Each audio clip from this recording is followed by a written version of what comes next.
All right, it's the top of the hour, and we are going to go ahead and get started with today's webinar. Thanks, everyone, for joining us. And we'll go over some housekeeping items here in just a bit. But I'm really excited. It looks like we've got a lot of new folks joining us on the webinar today, so that's really, really good. The title of this webinar is This Helping? I was kind of thinking about how do we talk about the website and assessment measures. I think that's just a question we ask ourselves a lot when we're working with children and families, and is what I'm doing, is it working? So that's kind of the reasoning behind the title, and that's really kind of what we're going to be talking about today. So just a few housekeeping items. I'm going to try to allow some time for some breaks where we can ask questions. I realize you might have some specific questions, and we can maybe handle those offline, but if you have a question, please feel free to type those in as I'm talking. You can use the chat feature, which is found on the right side of your screen. We will offer a CEU for this webinar, so just stick around till the end and a code will be given. And just a reminder that this webinar is being recorded, and we'll upload the presentation to our website. Okay, so today what we'll really cover, and probably what most of you are here for, is the basics on how to enter the UCLA PTSD Reaction Index, which is one of our assessment tools on the website. From there, we'll learn how to look and print reports, how they're laid out, maybe answer any questions that you all might have. I'm also going to be sharing some stats that, we collect this data, and just to kind of give you all a glimpse of, what do the kiddos look like in Arkansas. And one of the newer things we have on our website is the TF-CBT checklist. I believe Tony and others have mentioned that at the training a lot of you were just at. So I'll talk about that, and it's kind of new, so we'll just look at that. And again, if you guys have any questions, you can feel free to ask. So for this webinar, we're going to go over the mechanics on how to enter assessments and print reports.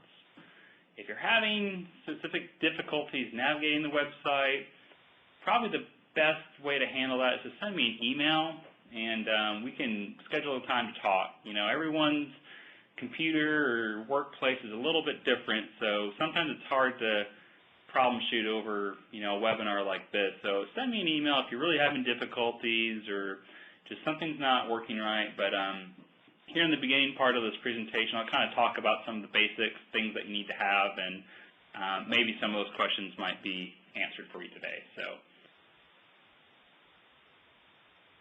all right, to start things off, I'm going to send everybody a question here. Let me get this set up. Now, I want to know if technology is a barrier to you all. Let's see here. Okay, so you should see the question, is technology a barrier? Go ahead and take a minute to just answer that, because this is really helpful for me. I'm kind of the sacrificial IT person at ARBEST, and everyone's situation is different. So just take a few minutes to answer that, and I'll share the results since we feel like we've got everyone has responded. Okay. All right. Looks like everyone's responded, so I'm gonna. All right. So it looks like there's a couple, a couple people that say, yeah, sometimes technology is a barrier, but it looks like for this group, folks are pretty tech savvy, at least when it comes maybe to this website or things. So that's good to know. Okay.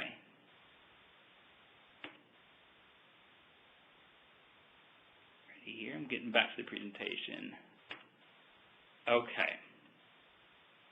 Well, for those of you that answered that technology really is an issue, just kind of bear with us for a little bit. How our website was designed, you need to be using Windows 7 or greater, or newer version Macintosh. For the browser, so what you use to look at the internet on, Internet Explorer 9. It's not that important to know version numbers at this point, but Google Chrome, Firefox, Safari, they all kind of update their versions as, they go. If you're using Windows XP, so if you have like a computer that's 5 years old or older, you may be using Windows XP, and you might have already found, if you're one of those folks, that our website doesn't work great with that. And one of the reasons is Microsoft doesn't support Windows XP anymore. So anyways, there's just a host of issues with that, and you've likely maybe experienced other problems with other websites. So that being said, Windows 7, Internet Explorer should work just fine. I personally use Google Chrome, but any of those should work. So any specific questions, just please, I got my email there. Just send me an email if you think your operating system isn't up to date or something like that. We can look at that. Okay, so here's our website. Most of you should be familiar with this. Let me just back up a little bit. So everyone should have access who has come or attended the TF-CBT introductory training. And after you do that, we grant you access to all the full resources of our website. If you don't have full access and you don't have the ability to register clients and enter UCLAs, please let me know. But this is the same place kind of where you went to go register for the TF-CBT training. I see there's a lot of folks on here who are just recently newly trained, so but this is your ARBEST account. And here's the login screen. If you have password issues or you forgot your password, there's a password reset button. If you're not getting the email that's being sent to you, please let me know. Sometimes there's issues with certain email accounts, and we don't know if there's an issue unless somebody contacts us. So, okay, when you log into your ARBEST account, the top little ribbon bar there, this is what you see, and I'll just leave this up for a while. What we are going to be looking at today is primarily the patient care piece of it. That's where you're going to register clients, you're going to enter assessments, all that kind of stuff. So we're just going to be focused on that, but I also really want to highlight the downloads tab, because I don't think a lot of people go there necessarily. And I get a lot of questions about, I need a copy of the UCLA and stuff. And a lot of the documents that folks request, they can be found on the downloads tab. So patient care and downloads are really what we're going to be talking about today. So just before we go any further, when you click the downloads tab, you're going to see a page that looks similar to this. And on one side you have paper copies of pretty much your assessment instruments, which you can click on it. It opens up as a PDF. Make a folder on your computer. Save all these there, just so they're at the ready. If you're a person who likes to have a paper copy, you have the parent or child fill it out on paper, and then you enter it in yourself. That's actually what I tell folks to do for the first couple of times when they're new to our website, is to do paper copies. On the other side there's some really great documents. If you're new to the UCLA, or you just kind of want some rationale to maybe tell family members or clients that you're working with, what's kind of the history or the rationale for this assessment. The interpretation guide and quick reference are really good documents to look at. They're 1- and 2-pagers. It's not like a research report, but really just kind of lays out some of the basics of how to interpret the report, but then kind of the research of it too. So, and then we have some website instructions that a lot of these slides that you're going to see today are kind of grabbed from those website instructions on how to register a client, to how to enter a TF-CBT checklist. So definitely check out the downloads. It'd be very helpful for you all. Okay, well, before we can do any sort of assessment tools, you have to register a client into the system. Because if you don't have any clients registered in the system, you're not going to have access to the instruments or anything. So we're just going to go over briefly how to do that. So everything's going to be accessed to that patient care. So you need to click patient care, and then you'll click register patient.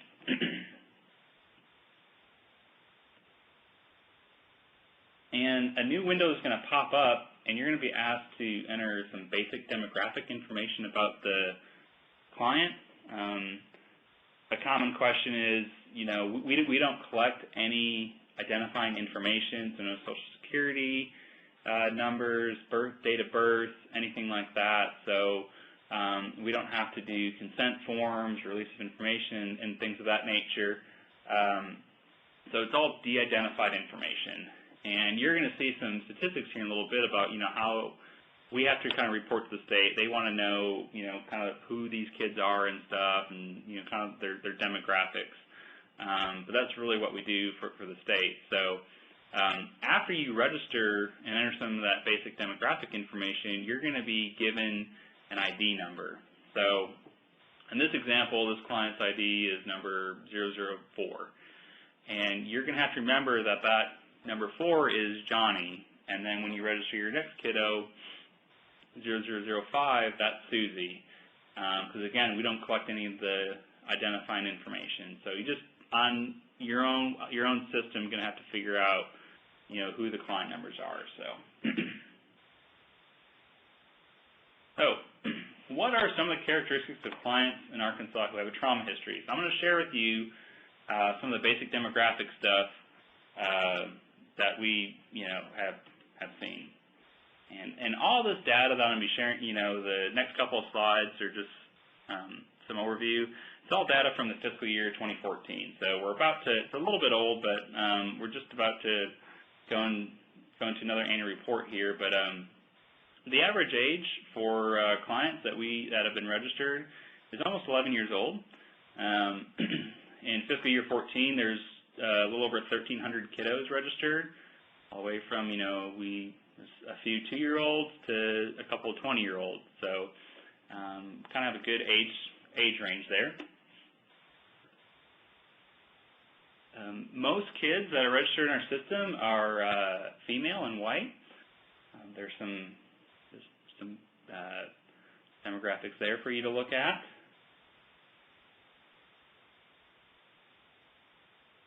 And so what's trauma? So the kids that are registered, again, this is those same 1,300 kids. The most common type of trauma is sexual abuse. Those traumas listed there, they may have identified more than one, so those percentages probably do add up over 100%. And one of the reasons why maybe that sexual abuse is so high is because we do work with the child advocacy centers and the mental health professionals there.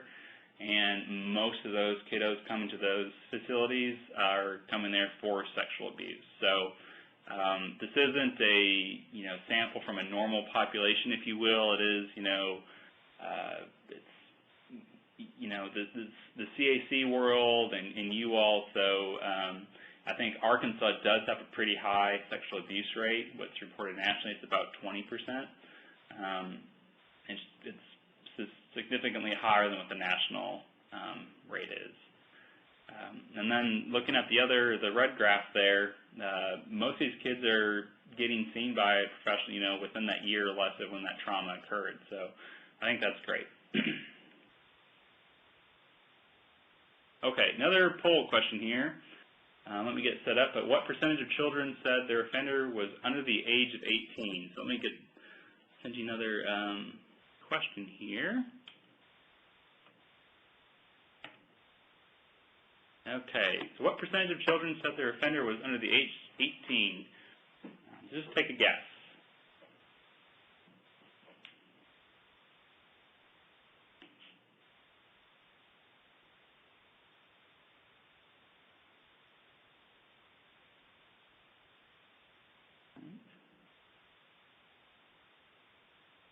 For a few, we still got a few folks not responded. Okay.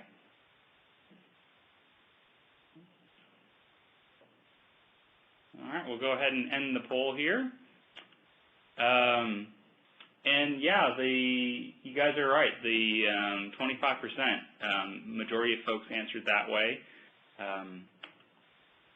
So that's always a stat that I know when I first started kind of surprised me, and a lot of times our stakeholders, it's kind of surprising them too, but that is what we see here. So that little donut chart there, that 25%, excuse me, said their offender was under the age of 18.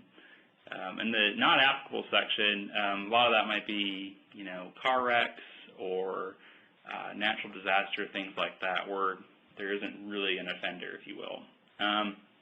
The bar chart over there, most of you are already probably aware of this, but this is some education that we have to do with the public sometimes, is that, unfortunately, a lot of times the offender is a person of trust, parent, step-parent, other relative.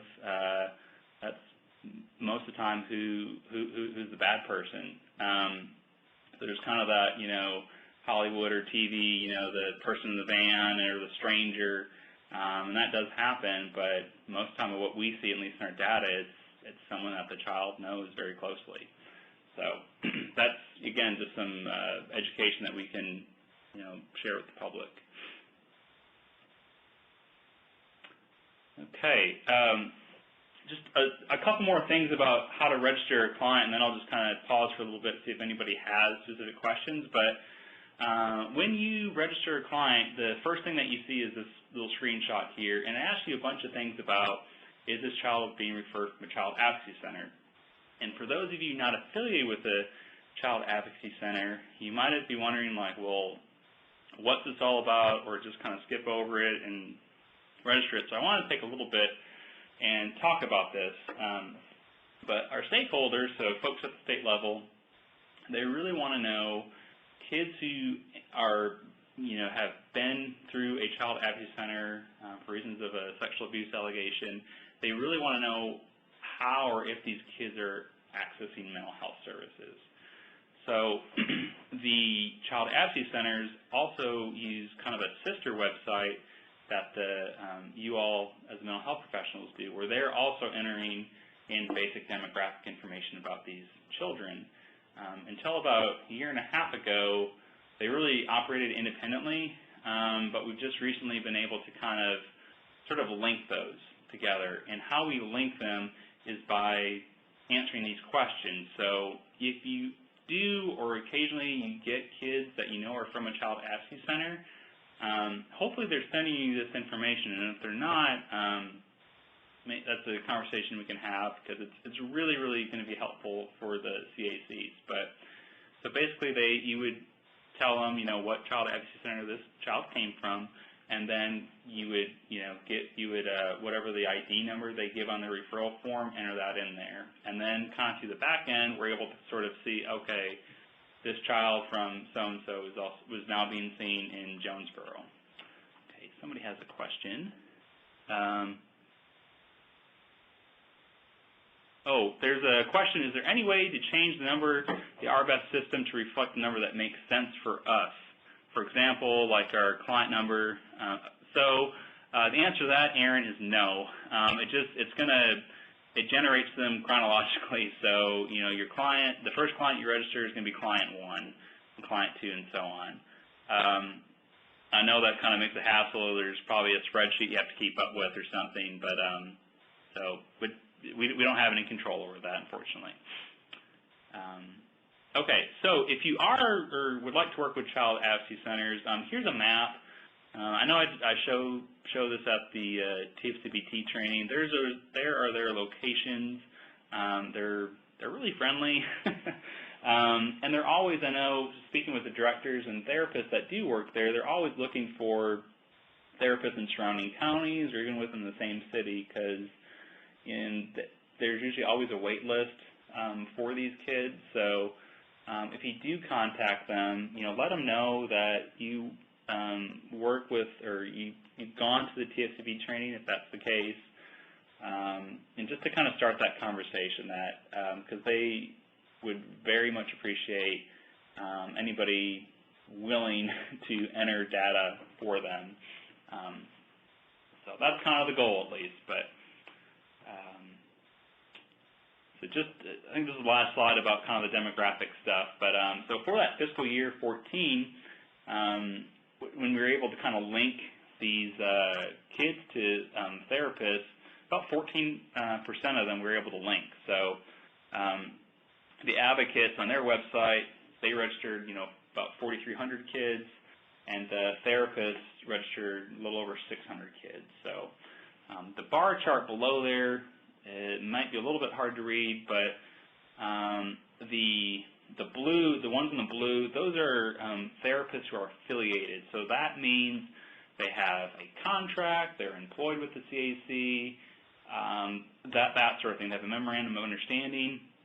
And there is kind of a distinction of, therapists working at a CAC are primarily seeing those kids from a CAC. Those traumas happened less than a year ago, versus maybe a lot of you who are at a community mental health center and don't necessarily work directly with the CAC. The traumas, the kids that you're seeing, they tend to be more spread out. So I think that's a kind of a unique characteristics of those CACs, and that makes sense because they're being brought there for an investigation, allegation, and the goal is to get them seen as quickly as possible if they need some help. Okay, so before we go into assessing for trauma, is there any questions about how to register a client or anything like that? I'll just pause for a few seconds here while we kind of transition into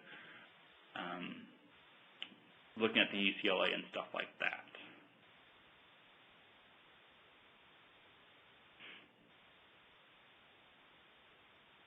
Okay, well, if you do have a question about that, feel free to write it in. I'm just going to kind of keep on going here.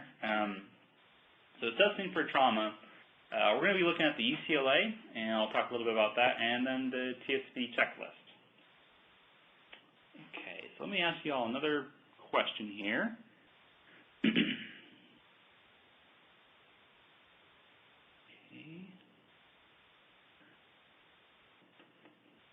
All right, so how do you assess for trauma? Do you use the UCLA?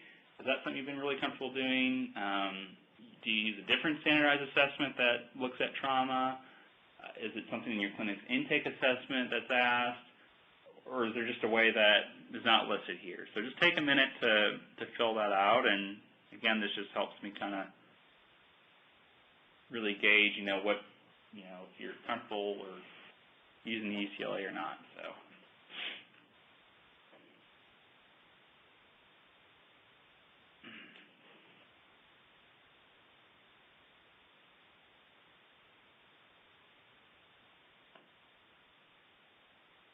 Okay, so we last call to enter the question for the poll. Okay, we're going to go ahead and end the poll here. So it looks like most people, it's their clinic's intake assessment. And another comment was made that, they use their intake assessment, but also they've been adding the UCLA. So that's great. I mean, my thing is I hope that, folks are at least asking those questions and trying to, assess for trauma. So the UCLA is a great tool. It really is, and it is not the silver bullet for everything. So there's a lot of things that just aren't perfect about it. But when ARBEST started 5-6 years ago, it was made available free to us. It asked about trauma. It's a great instrument. So, but then again, if you're using another standardized assessment, I think that's great too. So I'm going to go in and kind of the little background about the UCLA and show you how to enter one of those if you're not that familiar with it. Just a little bit of background before I do go into it. The UCLA has a lot of research behind it, and its validity and reliability has been tested. And that's always good whenever you're using an assessment measure to, am what I'm measuring, PTSD symptoms, is it accurately doing that? And what they found is that basically the participants who scored 40 or above, that 90% of those met criteria for PTSD. So it's really, really accurate, I guess, in the sense of, if you've got a kid that has some pretty high PTSD, or I'm sorry, UCLA scores, chances are that they are going to meet that criteria diagnosis. So I think that's just kind of helpful for you all as clinicians to have another tool in your tool belt, if you will, to kind of use and assess and check what's going on with your clients. Okay. So, and the UCLA interpretation guide that's on our website has a little bit of background information on the UCLA too. So there is a DSM-5 version available. Probably getting a little bit ahead of myself, but I'll talk about that here in a second. So basically, for the purposes of our system, and if you're participating in the consultation calls, ideally how we would like you to use this assessment is at baseline or at intake. So if you've already worked with a client maybe for a couple months or a couple weeks, and you've just discovered like, oh, they maybe have some trauma symptoms or there's a trauma history, it's okay to do that if you've been working with them for a while, and that's your baseline. And then what would be really helpful is to do some follow-up assessments, because then we can start kind of measuring our outcomes. So, the 3, 6, and 9 months are just kind of good guidelines. If you complete a UCLA, our system website will send you a reminder for a follow-up when they are kind of due. It's okay to do them a little bit before or after. We just want to make sure if you're still seeing that client, and if there is an opportunity to kind of reassess, to go ahead and do that. And, okay, let me go on to the next slide here. So, mentioned it's a brief screening tool to provide information regarding trauma exposure. It matches items to DSM-4, and it's going to produce an overall traumatic stress symptoms score. So you're going to get this score, and we'll look at some charts here and I'll explain that in a little bit. And then it's also broken up into the 3 symptom scales: intrusion, avoidance, and arousal. So let's go into how do I enter a UCLA. So if you're a person who just got joined up with a consultation call, and this is probably maybe why the reason you're here is, well, how do I enter a UCLA? So again, you're going to go under patient care, and then under the instruments column, you're going to click add.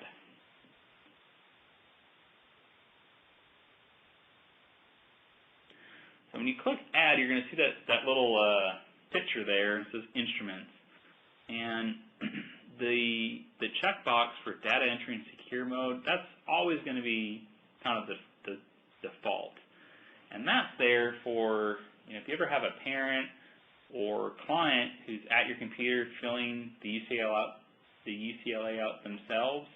Once they're done filling it out and they hit the submit button, it'll log them out of the ARBEST website. So with all that being said, if you have paper copies that you've given a family member, and then after the session or whatever, you're going to score it yourself and enter it into the system, uncheck that data entry and secure mode so that you don't get logged out of the system as often. So that's all that checkbox means. All right, then this is, I think, helpful. There is a parent instrument. That doesn't mean if you have if you're working with an adolescent or teenager, I think it's ideal to get a parent and a child, whether that's a young child version or an adolescent version. Just so it's just going to be more meaningful information. You're going to be able to see, wow, mom scores are really low and child scores are really high. How do I make sense of that? Those are all really, really great questions, and you probably have had maybe those experiences already if you've had the opportunity to do that. The big thing on the parent instrument or caregiver is make sure it's the same person doing a follow-up if you get that opportunity.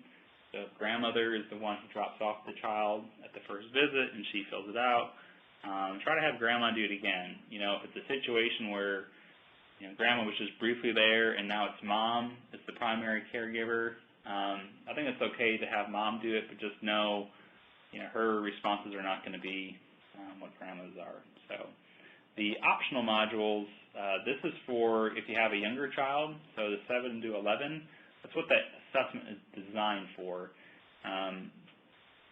That's how you'd access that. You won't be able to click on the patient instrument because our system kind of does a generic birthday calculation, and it does a calculation, based on, assigns everyone kind of a generic birth date, and then based on that today's date. So the 7-11 kids, you need to go into optional modules and click Child PTSD.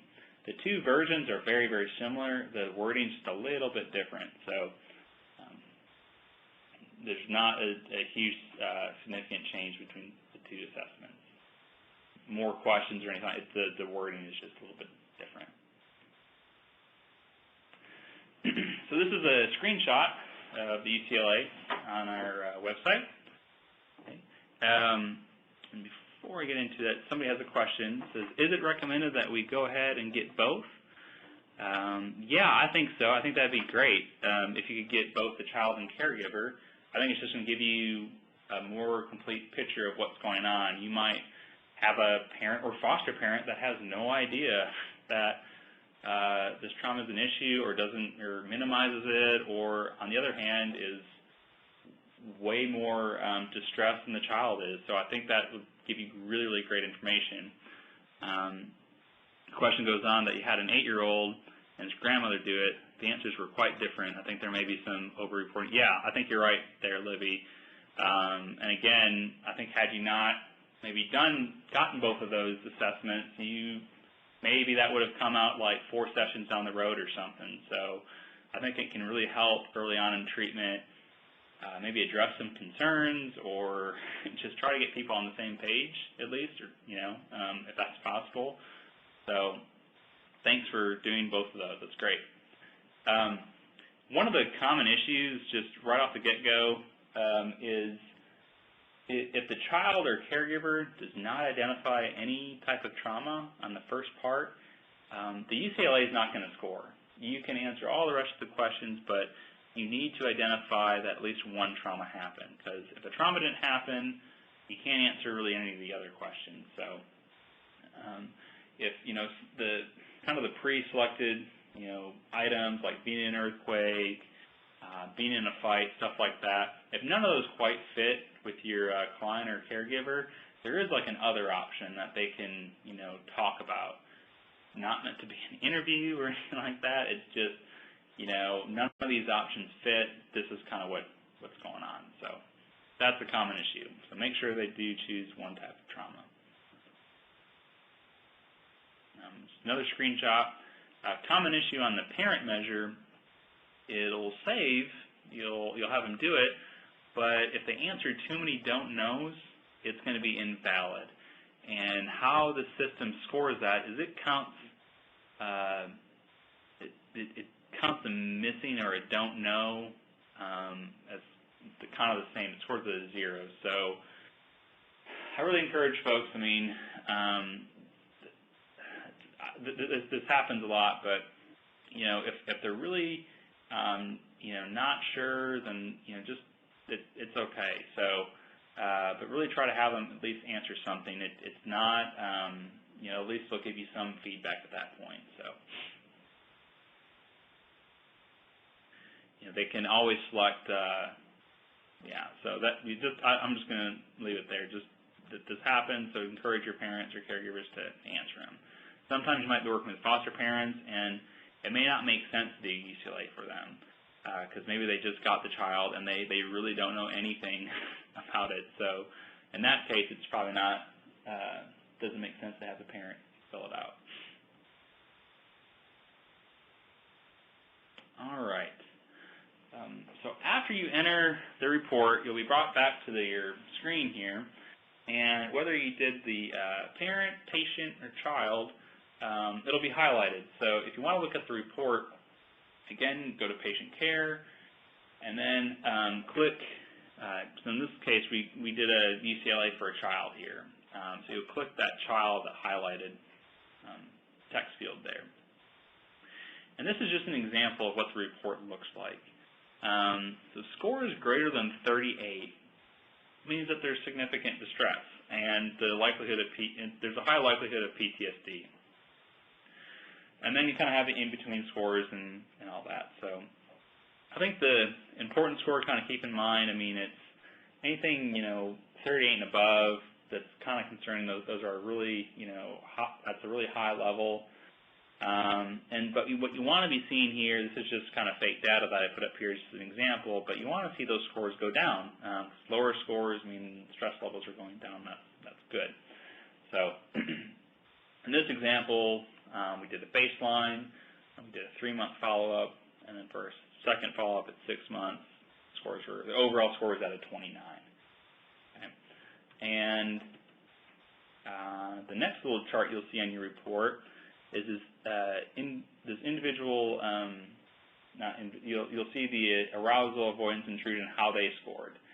So you can see at the baseline, the follow-up 1, follow-up 2, and that's kind of where they are. So a common thing that happens with these reports is a lot of times, maybe the first UCLA it's kind of low. You thought it might be higher. Okay, but then when you're kind of with the child or client for a while, and maybe you're about to the trauma narrative in TF-CBT or getting close to it, scores might be elevated, and you're like, well, what the heck am I doing? Is this intervention not working?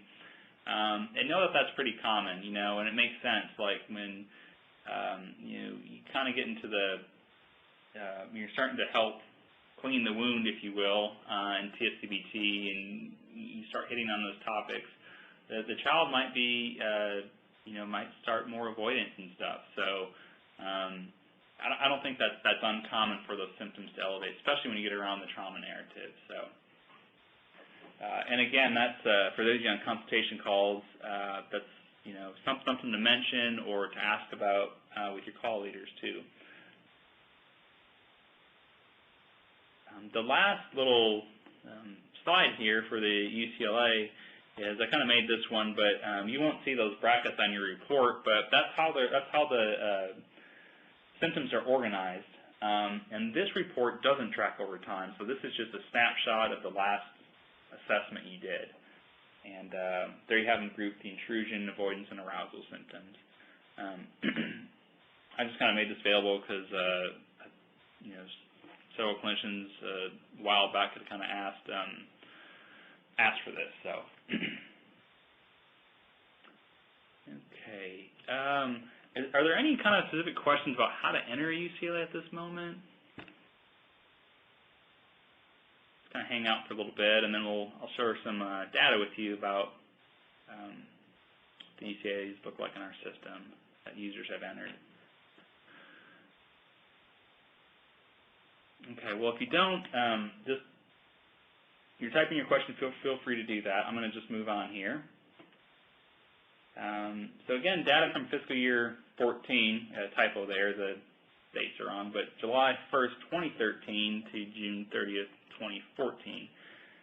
So basically what we did in this is from our annual report that's available on our website. We looked at the total severity scores of the kiddos. And we looked at the adolescent versions and then compared them to the parents. So adolescent, we had a baseline follow-up for 113 kiddos. We had a lot more baselines, but we didn't have a whole lot of follow-ups. And for the parent, we had 84 of those. So the baselines are very similar, and the follow-up scores are very similar. And the important thing to look at here is that the scores are going down. So the number, this is encouraging, I think. It would be discouraging if the graphs were the other way. So, again, lower UCLA scores equals lower PTSD symptoms. So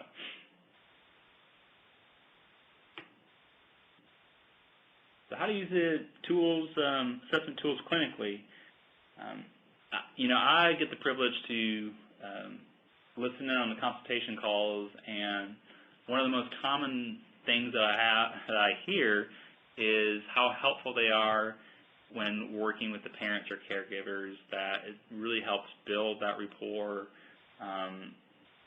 or the child starting to feel more at ease, like, I'm not crazy. Okay, yeah, this totally makes sense of what's going on here. So, and at the other hand, too, when those follow-up scores are coming in and they are lower, that's really, kids really, really like that. It's like, wow, yeah, I'm feeling better, and look at that, my scores are going way down. That's awesome. So, and it's just also a really good time to do some observation.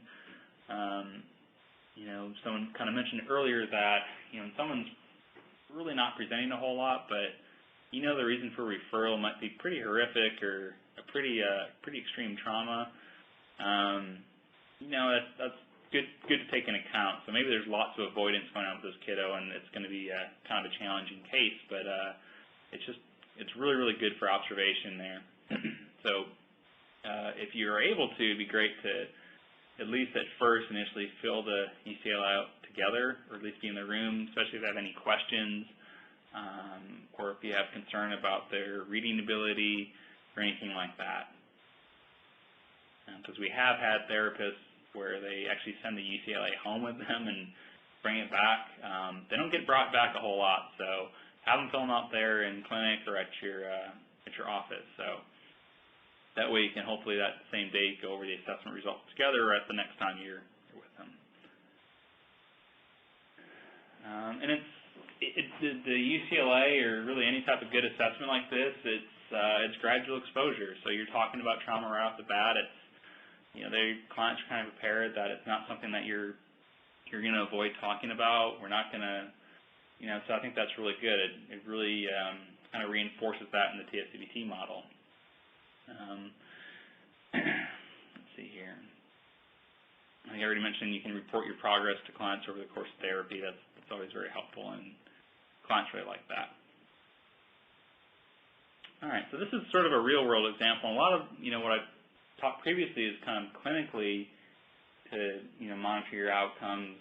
There is an agency in Arkansas here who actually the person who does their grants contacted me, and his conversation about their clinicians and kind of ARBEST and that, and basically they were submitting a grant, kind of a community grant to support their mental health services there at their facility, and she kind of wanted a different angle to approach the grant. So it's one of those where she's probably written it a couple times and kind of says the same statements over and over, but she felt like, she needed to be saying something different.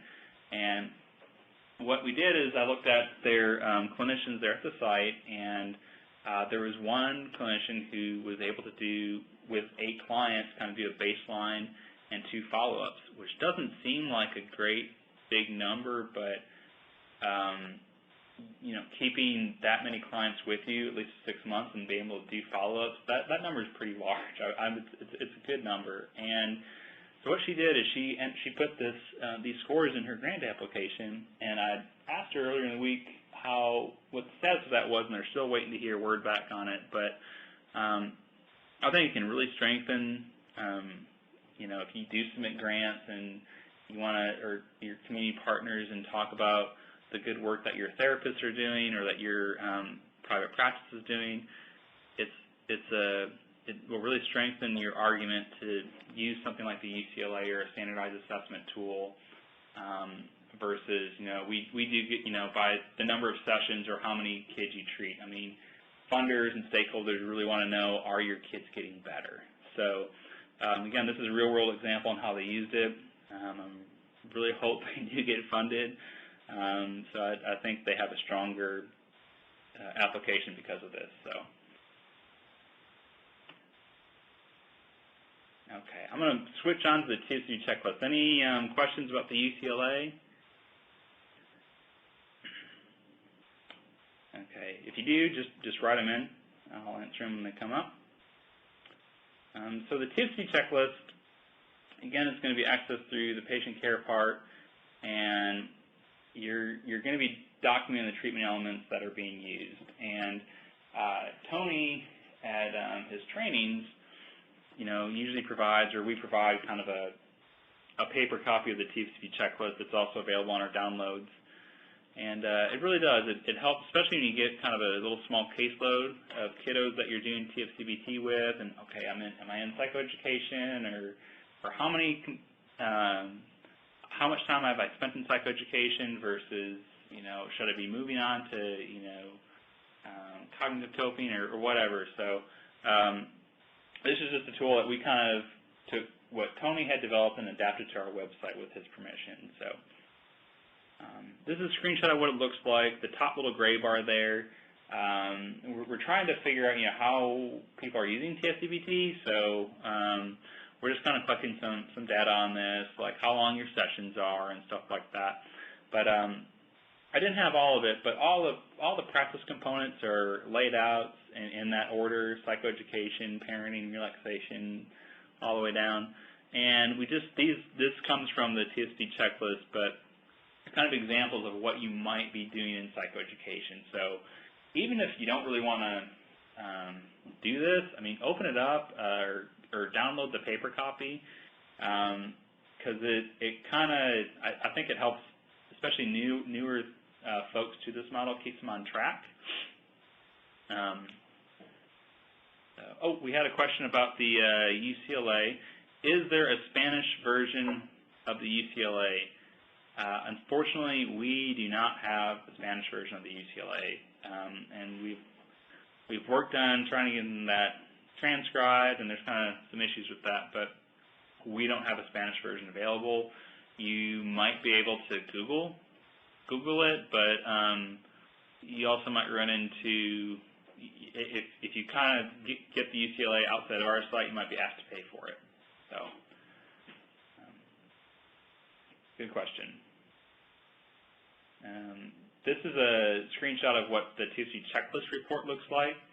I'll admit I'm not a huge fan of this. I think it's a little hard to read, so we're working on kind of revamping this. But at any rate, I know several therapists that print this out before they go to court, or an IAP meeting or something where the child and kind of what's been going on with them is about to be discussed. The most recent session is always printed at the top, and so on down below. So you can kind of see, like, if you clicked on psychoeducation, then the components that you clicked on, they're going to populate there. So that's what the report looks like.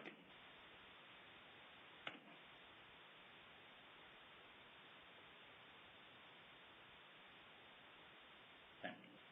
This is actually from Tony's PowerPoint that he had at our training here in April.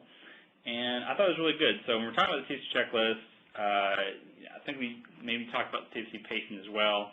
And so this is kind of, I guess, the typical, if there isn't a complex trauma history, how patients should be. You can see that gradual exposure is kind of throughout the model.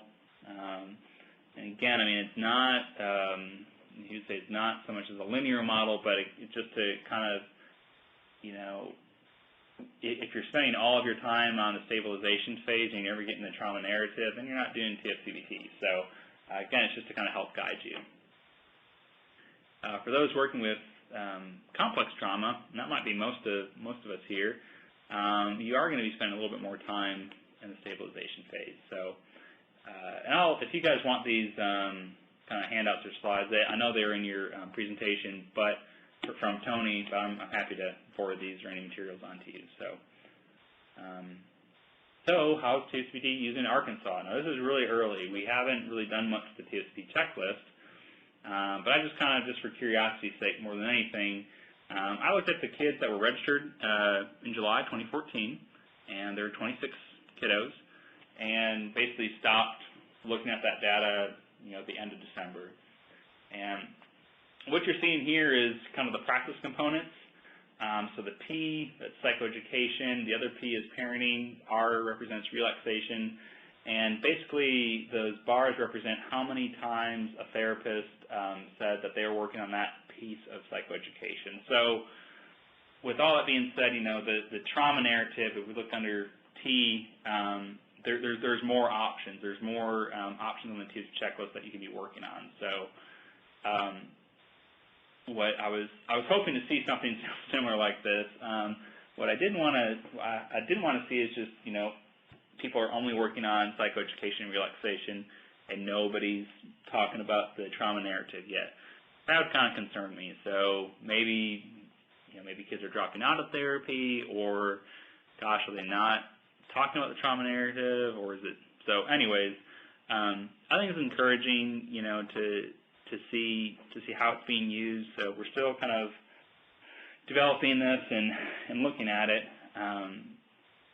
So, anyways, it's just kind of there that hopefully we'll be making this a little bit more better in the future. Okay, I think I only got a couple more slides left. If you need some additional reasons to use assessment tools, it's really important for continued funding. So if you like coming to free webinars and free trainings, please help us by entering those assessment measures that we can report back to stakeholders. And also, we really want these tools to be useful for you. This isn't just like you all about giving us information and report. I mean, we try to make our website available where you can enter an assessment, and that can be really valuable for you as a clinician. So if you think of that something needs to be better or we need to change, like, we are always looking into improving things on our website, so please let me know. And the other piece, major reasons why we do assessment tools, it's required to complete part of your TF-CBT training process. So if you're on the calls now, you need to do at least 2 UCLAs on 2 different clients. So if you have any other questions about that, just let me know. And if you work with a CAC, it's a requirement there. We ask the CAC folks to enter these UCLAs. And if you're interested in doing the national certification, it's a requirement that you at least do the UCLA or some sort of standardized assessment tool, and you have to attest to that. So,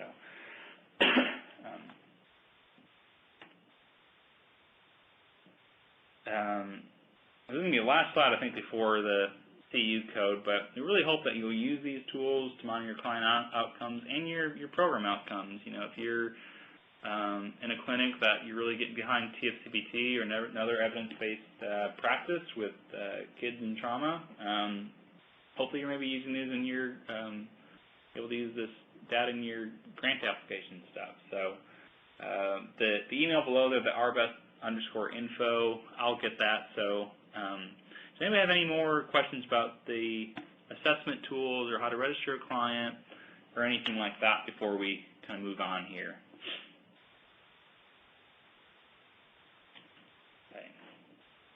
Well, I know it's Friday afternoon. It's a Friday before Memorial Day. I didn't realize, I forgot about that when I was planning this webinar. So